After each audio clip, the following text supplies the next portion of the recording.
Keenam pelaku yang masih satu keluarga ini ditangkap di Mamuju Tengah, Pasangkayu, dan di Gorontalo. Dalam pengungkapan kasus ini, Polda Sulbar dibantu Bareskrim Mabes Polri dan Jatandras Polda Sulsel. Para pelaku diduga menghabisi nyawa korban di Jalan Trans Mamuju, Palu Karosa, Kabupaten Mamuju Tengah. Korban meninggal akibat menderita 17 luka tusukan.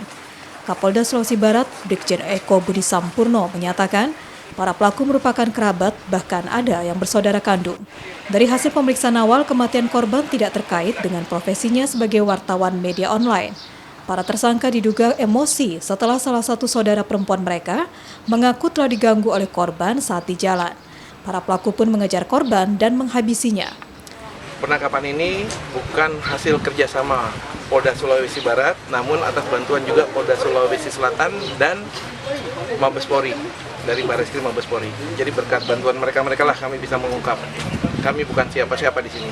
Kemudian dari 6 tersangka tadi, itu mereka punya hubungan kekerabatan, kawan, bahkan ada adik kakak beradik. Kemudian profesi dari mereka ada satu orang pelajar SMA, satu orang baru lulus SMA, satu orang ada beberapa karyawan dan ada yang pengangguran juga. Kemudian motif daripada pembunuhan ini adalah karena merasa kesal saudaranya diganggu di tengah jalan. Polisi juga menyita barang bukti berupa 5 unit sepeda motor dan 6 telepon genggam, serta pisau. Polisi belum menemukan unsur perencanaan dalam kasus pembunuhan korban.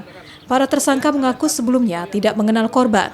Para tersangka ditahan di Mapolres Mamuju Tengah untuk memudahkan pemeriksaan lebih lanjut dan terancam hukuman di atas 6 tahun penjara. Edwin Arwan Pitu, Kompas TV, Mamuju Tengah, Sulawesi Barat.